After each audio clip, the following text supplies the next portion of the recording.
What's up, guys? Coach David here with Metro Jiu-Jitsu. We're at a Fuji tournament right now, and just seeing the heart that these kids... So I like to... I've got a few different mindsets on panhandlers, right? Or if you're providing a service... What's it going to take to get you on the mat? I can give you like 10 private lessons. I'll give you half off. I told you that Nancy's my partner. Nancy, where you at, Nancy? Out of somebody's guard, so he picked him up and started slamming him and elbowing him, and it turned into an MMA match. And there's no excuse for it, but you know, the kid, just his hormones and his frustration got the best of him. 3, 2, 1, go!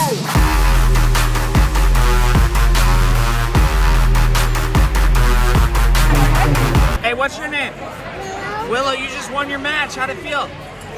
Good. Good. You held. I told you to hold him like a what? Told you, like a teddy bear, right? You held back like a teddy bear. I'm so proud of you. You're doing amazing. You like the tournaments? Yeah. Should other kids try tournaments? Should other kids try tournaments? I think you're doing great. Give me 5. You got another match after this. You're gonna kill it, okay? I started to understand that the tournament isn't about the medal, because you can get a medal from a store down the street. You can order it from Amazon, but you can't get that experience anywhere else. So Coach Muhammad and I just got off an interesting phone call. You know, so what belt was that guy? Brown belt. 4 stripes? Yes. So not every day I call somebody and I hear that they've been training jiu-jitsu for 14 and a half years. No, that's a long time. How long have you been training yourself? 15, and he's a black belt. Whether they're winning or losing, I'm telling you, I've already talked to so many coaches, and they're like, man, that's gonna follow them at school. That's gonna follow them on the mat. That's gonna follow them into the workplace and college and wherever else they go. The ability to go against someone fully resisting and still have the mental strength to do it again and again. Some of these kids have 6, 7, 8, 9, 10, 12 plus matches today, and gi and no gi, and they're absolutely ferocious. And I really believe that the American worker could use some of this work ethic. Guys, I'm Coach David with Metro Jiu-Jitsu. If your child's a competitor, maybe they're not like me. I was not an athlete, but you want to try it out. We're offering free trial classes right now. Hit metrojj.com or give us a call to book yours today.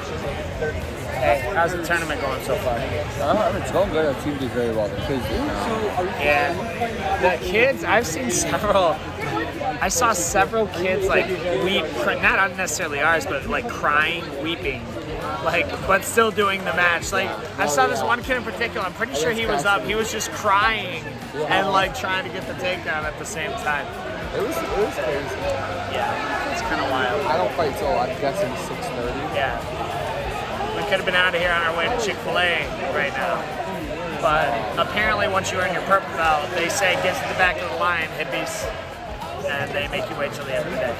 And they start pulling the mats off. No respect. So I competed at Fuji over the weekend, and I did not know what I was walking into. The night before, I was nervous, I was anxious, and then when I got there, you know, I was afraid to eat, I didn't want to be overweight. The nervousness really set in. But afterwards, I felt so much more comfortable than when I had first walked in, that I realized the only way to get past being scared or to get past being nervous is to do something that makes you uncomfortable and to keep doing it until you feel comfortable.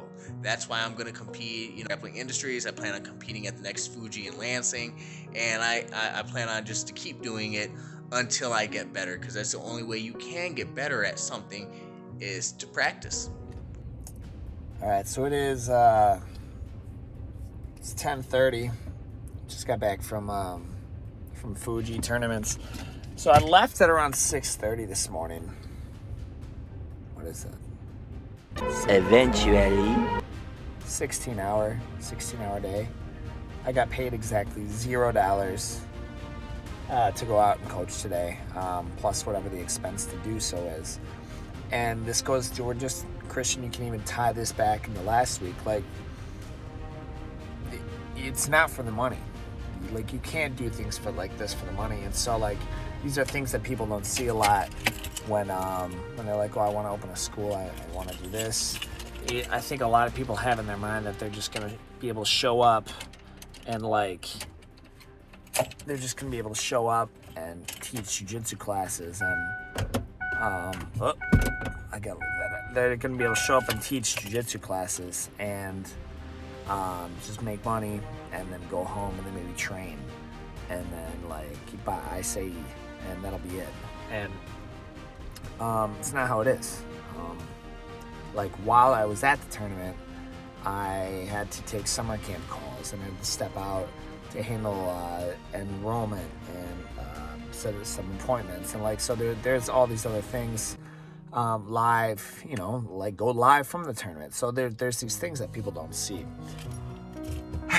And then I just normally I'm not this exhausted, but it was like literally it's been pouring for 2 hours and my truck's a rear wheel drive, and anyone who knows anything about that, I'm slightly nervous. I got bald tires on it, so it took a lot of mental strain to drive back. But that's it, man. That's what you know. So that's where you have to like it's not a direct. I'll put this much hours in and get this much back. We do these things because it adds value to our members, and because I enjoy adding value to our members. So it's the long game, by far. It's the long game. Recently competed. What was it like at your first competition? I loved it. You loved it? What'd you like about it? I liked my matches, but the down thing about it was I busted my lip.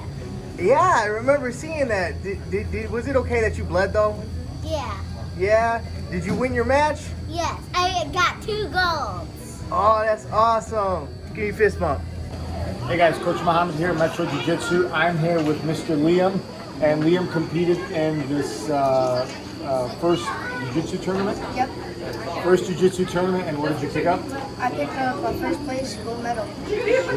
So, we haven't talked about it until right now, so what did you learn from the tournament? What did you like about it? How did it go? It went smoothly, fluent. The thing I most liked about it was that you had to go against different competitors from different places, and you get to see what moves they had to do against you.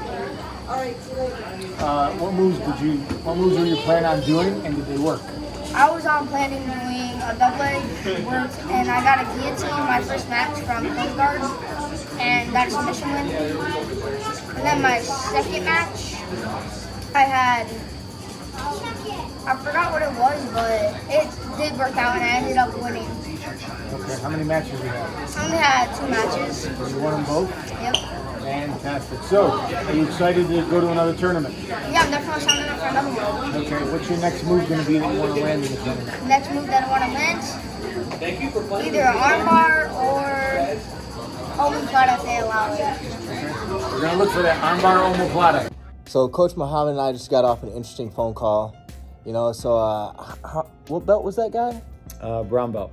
4 stripes? Yes. It's not every day I call somebody and I hear that they've been training jiu-jitsu for 14 and a half years. No, that's a long time. How long have you been training yourself? 15, and he's a black belt waiting to happen, yeah. And when you looked him up, you recognized him?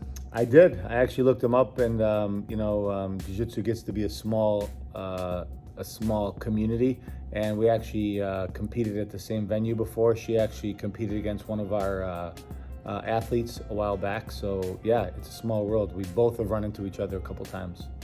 Well, we look forward to having him in the gym.